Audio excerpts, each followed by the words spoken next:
ನಮಸ್ತೆ. ನನ್ನ ಹೆಸರು ಅನ್ನಪೂರ್ಣ BR. ತಾಯಿ ಹಾಲು ಜೀವನದ ಅಮೃತವೋ ಅಥವಾ ರೋಗದ ಬೀಜವೋ? ತಾಯಿ ಹಾಲು ಜೀವನದ ಅಮೃತ. ಅಮೃತ ಅಂದ್ರೆ ನ ಮೃತಂ ಮರಣಂ ಯಸ್ಮಾತ್, ಯಾವುದು ಮರಣದಿಂದ ದೂರ ಇಡುತ್ತೋ ಅದನ್ನ ಅಮೃತ ಅಂತ ಹೇಳ್ತಾರೆ. ತಾಯಿ ಹಾಲನ್ನ ಅಮೃತ ಅಂದ್ರೆ ಸಂಜೀವಿನಿಗೆ ಹೋಲಿಸಲಾಗಿದೆ. ಪ್ರತಿಜ್ಞಾ: ತಾಯಿ ಹಾಲು ಜೀವನದ ಅಮೃತ. ಹೇತು ಅಥವಾ ಕಾರಣ: ಜೀವನಂ ಬ್ರಹ್ಮಣಂ ಸಾತ್ಮ್ಯಂ ಸ್ನೇಹನಂ ಮಾನುಷ್ಯಂ ಪಯಃ ಅಂತ ಚರಕ ಸಂಹಿತ ಸೂತ್ರಸ್ಥಾನ 27ನೇ ಅಧ್ಯಾಯದಲ್ಲಿ ಹೇಳಲಾಗಿದೆ. ಸ್ತನ್ಯವು ಜೀವದಾಯಕ, ಪೋಷಕ ಮತ್ತೆ ಶ್ರೇಷ್ಠವಾದದ್ದು. ಉದಾಹರಣ: ತತ್ ಸ್ತನ್ಯಂ ಪುಷ್ಟಿಕರಂ ಆರೋಗ್ಯಕರಂ ಚೇತಿ. ಸ್ತನ್ಯವು ಪುಷ್ಟಿಕರ ಮತ್ತೆ ಆರೋಗ್ಯದಾಯಕ. ಧರ್ಮಾರ್ಥ ಕಾಮ ಮೋಕ್ಷಾಣ ಆರೋಗ್ಯಂ ಮೂಲಮುತ್ತಮ. ಧರ್ಮ, ಅರ್ಥ, ಕಾಮ, ಮೋಕ್ಷ ಎಲ್ಲವನ್ನೂ ಗಳಿಸಲಿಕ್ಕೆ ಆರೋಗ್ಯ ಬಹುಮುಖ್ಯ. ಉಪನಯ: ತತ್ ಸ್ತನ್ಯೇನ ಕುಮಾರಸ್ಯ ಆರೋಗ್ಯಂ ಶರೀರೋಪಚಯವು ಬಲವೃದ್ಧಿಶ್ಚ ಭವತಿ. ಸ್ತನ್ಯವು ಆರೋಗ್ಯದಾಯಕ ಮತ್ತೆ ಬಲವೃದ್ಧಿಕರ.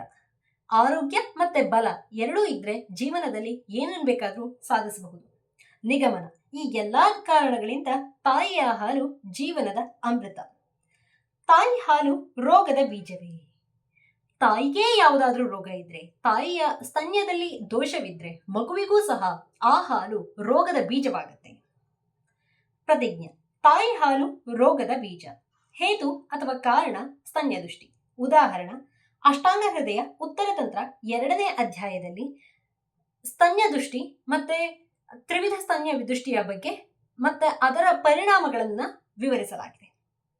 ಹಾರಿತ ಸಂಹಿತೆಯಲ್ಲಿ ಪಂಚಕ್ಷೀರ ದೋಷಗಳನ್ನು ವರ್ಣಿಸಲಾಗಿದೆ. ಅವುಗಳೆಂದರೆ ಮೃದುಕ್ಷೀರ, ಘನಕ್ಷೀರ, ಅಲ್ಪಕ್ಷೀರ, ಉಷ್ಣಕ್ಷೀರ, ಖರಕ್ಷೀರ.